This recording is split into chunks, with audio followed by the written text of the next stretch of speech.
Welcome into another edition of the Belhaven Football Coaches Show. I'm Kenneth Nash, joined by head coach Blaine McCorkle. Coach, thanks for coming in. You bet. The Blades are coming off a big 41-14 win over Austin College here at the Bowl this past Saturday. We're going to talk about that game. We're going to take a look ahead to Texas Lutheran as well today, and we're going to look at some highlights from the Austin College game. As always, though, big picture, Coach, takeaway, 41-14 over Austin College.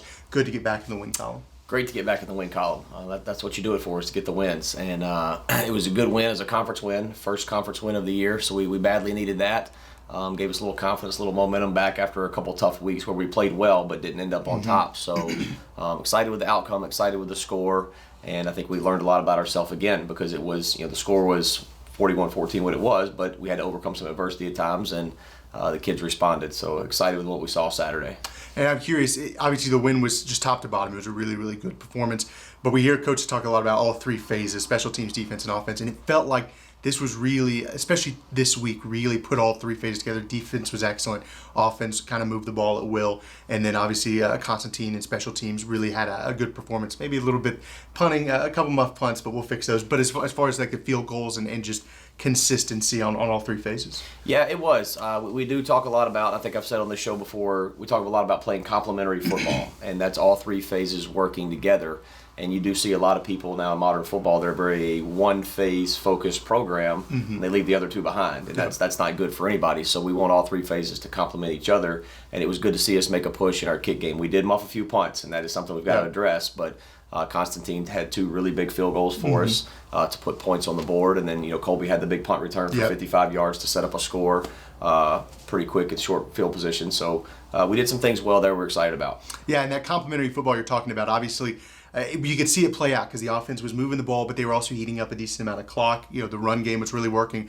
And then we saw the defense being able to be fresh. We saw that pay off in spades with a lot of quarterback hurries, a lot of pressure, and really Austin College wasn't able to do a whole lot all night. Yeah, defense played really well again, and that you're right, they were fresh, we ate some clock, and that's who we want to be. So our style of play is starting to pay off for us, and we're seeing it come together to let our defense go out there and just let loose, and they did. I think other than the last drive of the game where they went down and scored, to their credit, they put together a good drive. We had a lot of young guys in there. Take away the last drive against our 2s and 3s in there, they had something like 80 yards offense on the night. So it was pretty dominant performance in all three phases. I want to talk about the run game real quick before we get into highlights. Obviously, we've talked a lot about Brad Foley. Colby Blunt had a 100-yard-plus game last week against Hardin Simmons, a career high for him, and Brad answers right back with 120 yards. What's it like having two running backs, not even counting, Mario and Tim, who are quarterbacks who can run, but having two running backs who at any given time can put up triple-digit yardage in a game? Yeah, it gives you a lot of comfort, that's for sure. It makes life easy as a play caller, and it helps me sleep a little better at night. I think I get 4 hours now instead of 30. So those guys are great competitors. It's neat to watch them complement each other. It's neat to watch how well they get along together. They care about each other. They're good friends, and they really do pull for each other. The thing that I'm excited about too, we'll lose Brad here in 6 games, and we're going to hate to see him go, but there's 2 guys behind him, Devin Daniels and Deontay Galashaw, that are really talented young running backs too, who have a great future here as well. So Coach Pope's got a stock room in there, that's for sure. And there's some younger freshmen that nobody's even really seen yet that are some really talented kids too. So it definitely makes life easier for what we're trying to do. It certainly does. Let's take a look at some highlights, and then we'll keep talking about this Austin College game. Coach got off to a really, really fast start here. We've seen Brooks Breimer have a great start to the season as a tight end. It's almost like people forget about him and that he's a really good route runner and pass catcher. Catches a touchdown here to get the scoring going. Yep. Second drive of the game. First drive, we started off a little bit slow. We got hit in the backfield on the first play. We had a penalty we had to overcome. And then the second drive, we took it down there and ran a little play action. If you remember a couple weeks ago, Mario scored against Southwestern on a play that looked very similar twice, where he ran on the sideline. And that was a set-up play action off that. We were able to get Brooks Breimer in the back corner. And Brooks catches a lot of balls for a tight end. And he's a good, solid player from Hoover, Alabama. And we're excited about him. He's here for 2 more years as well. Yep. And we talked about Constantine Hansis and how he had a really, really nice game. He's looked more confident week by week as he's kind of gotten the college football thing kind of figured out. He really looks good. 38-yard field goal. He's just kicking them for fun. Yeah, he's a fun kid. The guys call him Beans. So if you see him on campus, just say hello to Beans. And a 38-yard field goal for him there. And I think he's 3 for 4 on field goals so far. And for a freshman, he's off to a great start. You know, you see a lot of programs, the freshman ends up becoming the school's all-time leading scorer. Yep. If he's around here for 4 years and we keep progressing, he'll be that guy for us. Yep. And, he's also from Hoover, same high school as Brooks Okay. Breimer. So that place has turned into a really good a factory for us. We've got Yep. 3 kids on the roster from Hoover, and that's been great. Yep. And we talked about complimentary football before we started the highlights. How about a defensive highlight to get this on the third one? TJ Hersey jumps the route here, interception, sets up an easy score. Yeah, TJ Hersey, sophomore cornerback from Meridian, Mississippi, makes a great play. Thought he was going to score there for a minute, but we're really excited to see TJ make a play. It's fun to see the sideline and the stands there behind. Those pictures are going to look a lot better in a year when there's a press box over there, not the trailers. But TJ made a great play to set up this next score for us. Next score here was a play-action pass. First play, big play. We just figured we'd take a shot right off the bat and hit Colby on the little post wheel down in the corner of the end zone to really extend that lead and really just take a lot of momentum in the game right there. Fun thing about that one, and it's no secret, we played Texas Lutheran this week. We saw them score twice on film on that play. We're like, that's a pretty good play. Let's put it in. Yeah. So hats off to Texas Lutheran for giving us a good idea there against Austin College. And then the defense doing some more work here. Connor Fordham, he's been a staple. He's been the backbone, it feels like, of this defense all year. And that's a scary sight for a cornerback. Turn back to the left shoulder, and there's Connor Fordham chasing. Yeah. Connor, every week he seems to pop up there making some big play in the backfield. And we said before, he plays the game the way it's meant to be played. So we've kind of got used to seeing him making plays, and he plays hard. And he's a kid that's as sore as anybody on Sunday and Monday after. So you can see why if you watch him play. And then we got Mario Assagun, little quarterback sneak, not right up the middle though, pops it outside the tackle, an easy score there. That play was set up after Colby Blunt had a 55-yard punt return, gave us a short field. Thought about taking another shot there, but we kept getting such short fields and scoring so quickly that I wanted our offense to work a little bit. So we ran the ball 4 or 5 times to get it down there. And I'll be honest with you, that one I was not real happy with our offensive line on because we had to get the 4th down to get there. Yep. We want to have a mindset that if it's 1st and goal, I'm calling one play, we're running the ball in, and we're getting off the field. Yep. And it took us 3 or 4 to poke it in. Yep. So we had a little bit of a come to Jesus meeting on the sideline after that look, when we get down there, it's one and done. You impose your will when you get in that part of the field. So, but we did get it in, got the points, and continued to extend the lead. Yeah, a player who had a really, really nice game, ASC Defensive Player of the Week, Carlton Brown, 3.5 tackles for loss, including a pair of sacks that net 31 yards of yards lost by Austin College. Here's a sack by Carlton right here. Yeah, Carlton, he's dynamic now. He is as athletic and fast and explosive as any defensive lineman you'll see. And he's a load to handle. He makes it tough to practice sometimes. When he decides to ruin practice, he can ruin practice. So excited to see him be the ASC Defensive Player of the Week, as you mentioned. Well-deserved for him. And again, another kid who's just a sophomore. Yep. And in theory, he's really not a starter. Yep. He rolls in behind those other guys, plays a lot of football, but incredible future ahead of him. Yep. Brad Foley had a great game, over 120 yards rushing, but he also had a touchdown here to add to his impressive day. Yeah, this was in the third quarter, first score of the third quarter. They got the ball first and wasn't really happy, to be honest with you, how we played in the first half, even though we had a sizable lead. We were playing sloppy, weren't doing some things well, and we really responded in the third quarter to the challenge at halftime. Defense went out there, got a stop right away. Carlton had the sack we just saw, and then we drove the ball down there and scored, and they answered the bell. As I mentioned a minute ago, when we get 1st and goal, we want to call one play, run the ball in, and get out of there. That's what we did. That was 1st and goal, so they answered the challenge, so I was proud of them for responding to that. Constantine Hansis with his second field goal of the game. This one 20 yards, but it just kept adding points and felt like even when the drives weren't coming away with 6, they were coming away. There wasn't very many empty drives for y'all in this game. That's right. Anytime you can extend the lead, you want to do it, whether it's touchdown or field goal. If you're playing with the lead, you want to keep extending that thing, and that's the beauty of having Constantine is we feel like we finally got a guy that's just steady and we can count on him, and if we get in a bind, we just send Beans out there to get us 3 and come off the field, and we're excited about what he's doing. And the defense, again, getting more pressure. Carlton Brown, but this time Tommy Curtis in there as well. Tackle for loss. This was one of Carlton's, I guess, one of his 3.5, but Tommy Curtis in there. Yeah, exciting to see. This is the last drive of the game for them, which they did go down and score to their credit. But this is about half of our 2s in there with our 1s. Tommy Curtis, an exciting young Mike linebacker from Vicksburg. He's a freshman. He's got a great attitude. He's always got a smile on his face. and he's going to be a lot of fun to watch for a long time. So I was excited to see him get in there and make a play. And then our final highlight, a really, really cool one. It was a neat moment. You could see it on the sidelines. Lawrence Tyler jumps the route, pick six. Good to see him back on the field, and really nice to see him jumping routes like this. Yeah, I was excited for LT. Nobody loves Belhaven football more than Lawrence Tyler. There's no question about that. That kid, he loves the team. He'd do anything for his teammates. He's as bought into our program as anybody. And the great thing about this play is LT's about 4 weeks off of knee surgery when he makes this play. Yep. So that's where a lot of the emotion, the excitement off the sideline came from, was just seeing a kid that loves the team, works hard. He's a great player on special teams, does a lot of roles for us. But to get to play some defense late and get the pick six was an exciting way to cap off the night for all of us. Couldn't happen to a better kid. Yeah, it certainly was. Let's talk a little bit more about this game, and I want to talk about the defense. The defense was really, really stellar in this one. Held Austin College well under 200 yards, 2.6 yards per play, which is phenomenal. The defense really stepped up, and it felt like the defense has been good all year, but it felt they really imposed their will on this Austin College offensive line and offense in general on Saturday. Yeah, they did a good job, I think, making them one-dimensional. They really struggled to throw the ball. They're a heavy bootleg team. Mm-hmm. I give Coach Connor and the defensive staff a lot of credit. They spent a lot of hours last week really scheming up how to get a guy vertical to pin that boot in and get the guys in the right spot to eliminate what passing game they had. Mm-hmm. But I'll give Austin College credit, too. That running back, number 5, Rideau, is a strong downhill runner. Yep. He did have right at 100 yards on the night, but he was pretty much their whole offense. And he's a good football player. And he knocked us back a few times. But, our defense played really well.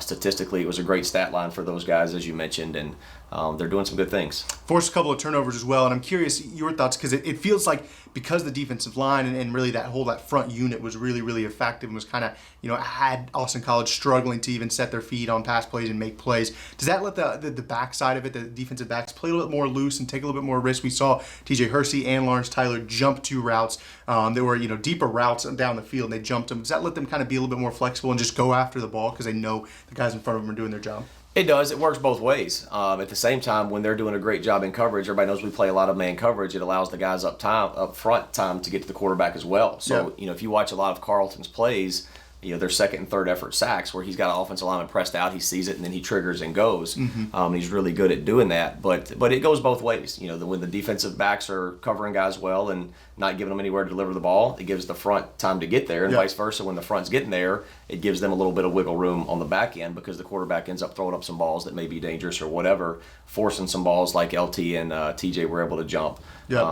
But the defense as a whole, I couldn't be happier with what they're doing right now. And then on the opposite side of things, it felt like this was a really balanced performance as well. You didn't throw the ball tons and tons, but when you needed to throw the ball, passing downs and opportunities, you were able to complete passes, spread it around a little bit. We saw Brooks Brymer with the touchdown. Obviously, he's off to a really good start. Being able to have that offensive balance, which I think is something that you really pressed into over the past, season and a half, if you go back into the spring. What's that done for y'all as a unit, being able to just, depending on the situation, you don't feel married to one style of play? That's right. And I mentioned it earlier in this show. There's a lot of people that are one-dimensional programs that don't play complementary football with all 3 phases, but there's also people that are one-dimensional in their style of play offensively. They're either going to throw it every down or run it every down, and that's fine, but you've got to be willing to die by that. You know. And I do think that we do have the ability to be very balanced. We talked earlier in the show about Colby and Brad having 2 great running backs back there, and Tim and Mario can run from the quarterback position as well, but we've got a great staple of receivers out there too. Trey Jones and Mike Simpson and Nigel and Jeremy Batten, KJ Hickman, Cooper Tulo, who I think will have a nice role this week. There's some guys that can make some plays down the field.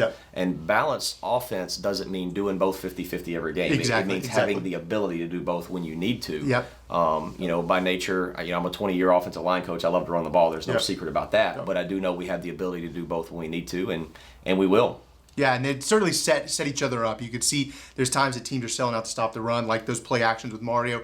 You see Mario, okay, we know he can run. This looks like a situation for him to run. No, there's Brooks Brymer slipping out over the top. So certainly works out. You mentioned this coming week. Let's take a look ahead. Texas Lutheran, you're traveling to Seguin to take on Texas Lutheran. Their program, their team, obviously we know is a talented one. They're coming off of a rough loss this past weekend against Sul Ross 12-10. But as a unit, as an overall kind of look, Texas Lutheran, that program's still really solid. They are a name brand program in our conference. Okay. You kind of had the big 2, Mary Hardin Baylor and Hardin Simmons, and then for years after that, it was kind of East Texas Baptist and Texas Lutheran kind of fighting for that next spot. And they're a program that we've never beaten in the history of the rivalry. The average score is Texas Lutheran 32, Belhaven 5. Yep. If you average the scores, that's not very good. Yep. We've got our work cut out for us, and this is a huge challenge for us. It will be a statement win for us to beat a program as prominent as Texas Lutheran. In 2019, the last time we had a full season, they went 8-2 and beat Hardin-Simmons. Yep. They took a tough loss last week, but Sol Ross is a much improved program. There were a few turnovers, some things happened in that game that maybe make it a little bit more skewed than just reading the score. Yeah. So we're playing a good football team, and we've got to be ready. They were picked ahead of us in the preseason polls. We were picked 5th. They were picked 4th. There's a lot there that we need to overcome. We've talked all year about unfinished business. This is a game that we need to find a way to finish. Looking at them and just kind of preparing for them, style of play. Obviously, we've seen really kind of a couple of different distinctive style of plays with the 4 teams that Belhaven's played this year. Texas Lutheran, what are we looking for in style of play, and how is that kind of setting up your game plan? Well, they run the ball really well too. Yeah. Different than we do. They're more option based. They got a really athletic quarterback who can get out of the pocket and do some things. I think they're really sound and disciplined in their option game. If you watch their quarterback and their tailback in the pitch path, they may be 20 yards downfield. They marry each other perfect, and they'll pitch that thing 14, 15 yards down the field. So they do a great job running their offense the way they want to run it. I enjoy watching them, to be honest with you. I like their style of play. They don't throw the ball a lot, but when they do, they find a way to get guys wide open, and they're for big chunks. Yep. So they're definitely a team that in the pass game you can't relax on, but you better be ready to stop the run. You better be disciplined and sound in your option fits and know where you're supposed to be, or they'll make you pay. And then defensively for Texas Lutheran, obviously they lost 12-10, but it took a last-second drive from Sol Ross to win it. The defense played pretty well against Sol Ross, and especially considering the fact that they were having to, had some short breaks with turnovers and everything like that. Defensively, what are we looking at for Texas Lutheran? Really fast. Yep. Play really hard.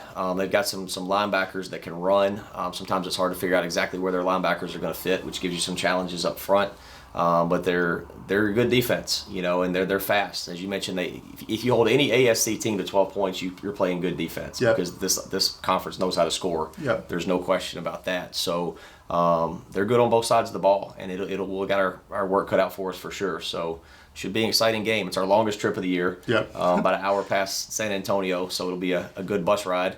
I think we're planning to get back Sunday morning about 8 o'clock in the morning. Yep. And hopefully we'll have a celebratory breakfast when we get back. Yep. And then looking at, real quick, just kind of coming off this win, this was a really, really nice win. It was a brand new opponent, but to go in and kind of assert your role in that game was really, really big. The message afterwards and kind of getting them reset and refocused. We know it's probably similar to what you've said, but I'm just curious, in resetting after a 41-14, now you're going to take on, like you said, a name brand program in this conference, resetting and getting ready for this week.